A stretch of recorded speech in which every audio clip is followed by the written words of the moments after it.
ফেব্ৰুৱাৰী মাহৰ 29 তাৰিখলৈ ইয়াত সকলো আনএমপ্লয়েড ৰেজিষ্ট্ৰেশ্যন কৰা এমপ্লয়মেণ্ট এক্সচেঞ্জৰ ৰেজিষ্ট্ৰেশ্যন কৰা সকলো মানুহে যাতে ইয়াত পুনৰ পঞ্জীয়নটো কৰে এই চাকৰিৰ কাৰণে তেওঁ কোৱালিফাই। তো হেল্ল' ফ্ৰেণ্ডছ, তোমালোকে কেনেকুৱা আছে? মই আশা ৰাখোঁ তোমালোকে ভালে আছে। আজি আমি এটা গুৰুত্বপূৰ্ণ ভিডিঅ' লৈ আহিছোঁ যোনটো আপোনালোকৰ কাৰণে অতি গুৰুত্বপূৰ্ণ আৰু এক্সচেঞ্জ যোনটো আপোনালোকৰ ভিডিঅ' অলৰেডি দিয়া হৈছে এক্সচেঞ্জ ৰি-ৰেজিষ্ট্ৰেশ্যন আৰু সেইটো আপোনালোকৰ কৰিব লাগিব নে নালাগে আৰু আমি সেইটো বিষয়ত আপোনালোকক বুজাই দিম। ই আপোনাৰ সম্পূৰ্ণ ক্লিয়াৰ হৈ যাব। আজি সম্পূৰ্ণ ভিডিঅ'টো আপোনালোকে চাই থাকিব। আগতে আমি অফিচত গৈ এক্সচেঞ্জ অফিচত গৈ নাম লগাইছিলোঁ, ঠিক আছে।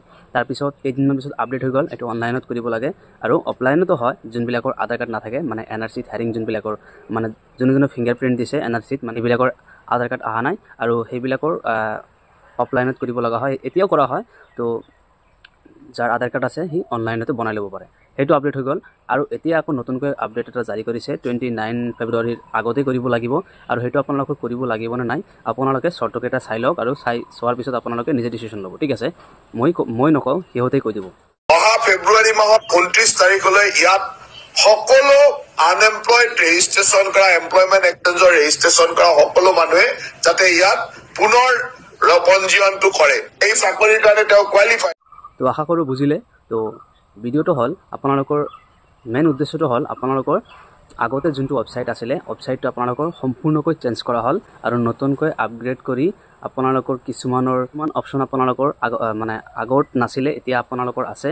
যেনেকুৱা বাহিৰত আপুনি কিবা এটা মানে কিবা আপোনাৰ এক্সপিৰিয়েঞ্চ আছে, কিবা এটা কৰিছে আপুনি, সেইটো এতিয়া দিব খুজি আছে তাত এক্সপিৰিয়েঞ্চ, আপুনি সেইটো অপশ্যনে নাহে। এইটো এতিয়া সেইটো অপশ্যন আহি গ'ল, আগত সেইটো নাছিলে। এতিয়া যেনেকুৱা আপোনালোকৰ স্কুলৰ মানে কলেজৰ আপোনালোকৰ যেনেকুৱা আপুনি মানে ৰেগুলাৰ নে আপুনি বেক হৈছিলে আপোনাৰ যেনেকুৱা এৰিয়াৰ থাকে সেইবিলাকক আপোনালোকৰ আপডেট দি দিলে আপোনালোকে সম্পূৰ্ণ এইটো লিখি দিব পাৰিব।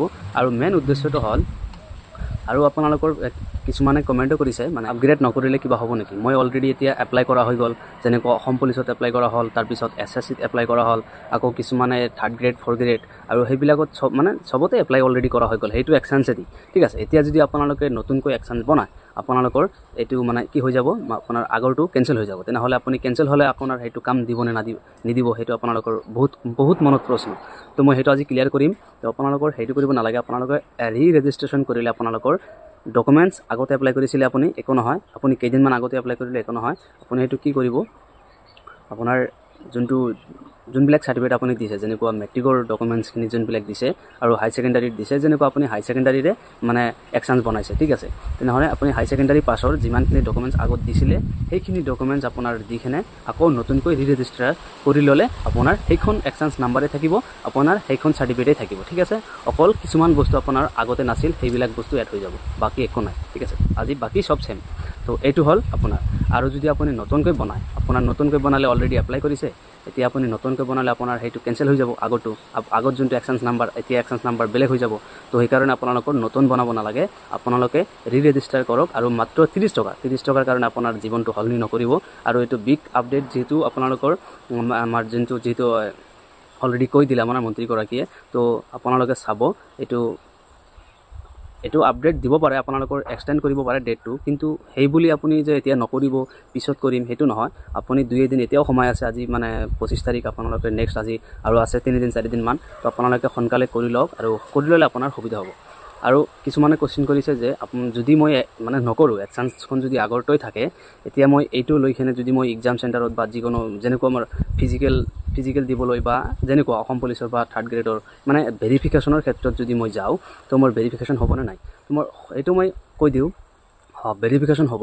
কিন্তু লাষ্ট মুহূৰ্তত আপোনালোকৰ যিহেতু অলৰেডি আপডেট দিয়া হৈছে, যোনটো নিউজ মানে যোনটো নটিফিকেশ্যন দিয়া হৈছে সেইটো অনুযায়ী আপোনালোকৰ অলপ কিবা এটা হ'ব আৰু যে মানে আপুনি কিয় কৰা নাই, আপোনালোককতো ইমান দিন আগতে নটিফিকেশ্যন দিয়া হৈছিলে, আপোনালোকে কিয় কৰা নাছিলে। তো এইবিলাক লৈ কিবা ঝামেলা এটা থাকিব আৰু।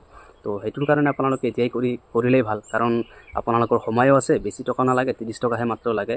আৰু আপোনাৰ নিজৰ মোবাইলতে কৰিব পাৰে, PDFখন ডাউনলোড কৰি আপোনালোকে PDF ছফ্টৱেৰ এখন ডাউনলোড কৰি আপোনালোকে নিজৰ মোবাইলতে বনাই ল'ব পাৰে। তো এইটো লৈ বেছি মানে টেনশ্যন ল'ব নালাগে, আপোনালোকে সোনকালে বনাই লওক।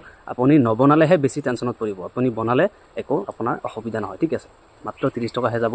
আপুনি চাকৰি এটা পাবলৈ হ'লে আপোনালোকৰ এক্সচেঞ্জখন অতিয়ে জৰুৰী, মানে একদম খুবেই জৰুৰী। তো আপোনাৰ এক্সচেঞ্জখন নহ'লে আপুনি কেতিয়াও এটা জবত কেতিয়া যিকোনো এটা ভেকেঞ্চিত আপোনালোকে সোমাব নোৱাৰিব কাৰণ এক্সচেঞ্জ নাম্বাৰ অবিহনে আপুনি মানে এক্সচেঞ্জ নহ'লে আপুনি যোগ্যই নহয় আপুনি সেইটো চাকৰিত চবকে আমি মানে দোৱা কৰোঁ যে চবেই যাতে আমাৰ চেণ্ট্ৰেল লেভেল হওক বা ষ্টেট লেভেল হওক বা যিকোনো লেভেল মানে আপুনি চাকৰি এটা পাওক SSC পৰীক্ষা আপোনালোকৰ ইতিমধ্যে হৈ আছে এতিয়াও ৰানিং চলি আছে তো কাৰ কেনেকুৱা পৰীক্ষা হ'ল কেনেকুৱা মানে কেই মাৰ্কৰ ভিতৰত এক্সাম চলি আছে আপোনালোকে অলপ কিবা কমেণ্টত জনাই দিব এক্সামখন কেনেকুৱা দিলে আপোনালোকে যদি এক্সচেঞ্জ চাৰ্টিফিকেটখন যদি মানে ৰেজিষ্ট্ৰেশ্যন কৰিব নোৱাৰে মানে মোবাইলতে বনাব নোৱাৰে তেনেহ'লে কমেণ্ট কৰি দিব মই ভিডিঅ' এটা বনাই দিম আপোনালোকক এক্সচেঞ্জ মানে ৰেজিষ্ট্ৰেশ্যন কেনেকৈ কৰিব লাগে আৰু ডকুমেণ্টছবিলাক কেনেকৈ PDF বনাব লাগে আৰু গোটেইকেইটা ডকুমেণ্টছ এটা PDF কেনেকৈ মাৰ্চ কৰিব লাগে মানে বনাব লাগে আপোনালোকক সেইটো বিষয়ে আপোনালোকক সম্পূৰ্ণ জনাই দিম যদি আপোনালোকৰ ভিডিঅ' লাগে আপোনালোকক নেক্সট ভিডিঅ'ত ৰেজিষ্ট্ৰেশ্যন অফ এক্সচেঞ্জ চাৰ্টিফিকেট কেনেকৈ এপ্লাই কৰিব লাগে আমি সম্পূৰ্ণ ভিডিঅ'টো দেখাই দিম আৰু সেইটো মোবাইলতে হ'ব সম্পূৰ্ণ আপোনালোকৰ যদি লাগে কৈ দিব নহয় মানে আপোনালোকক ভিডিঅ'টো দি দিম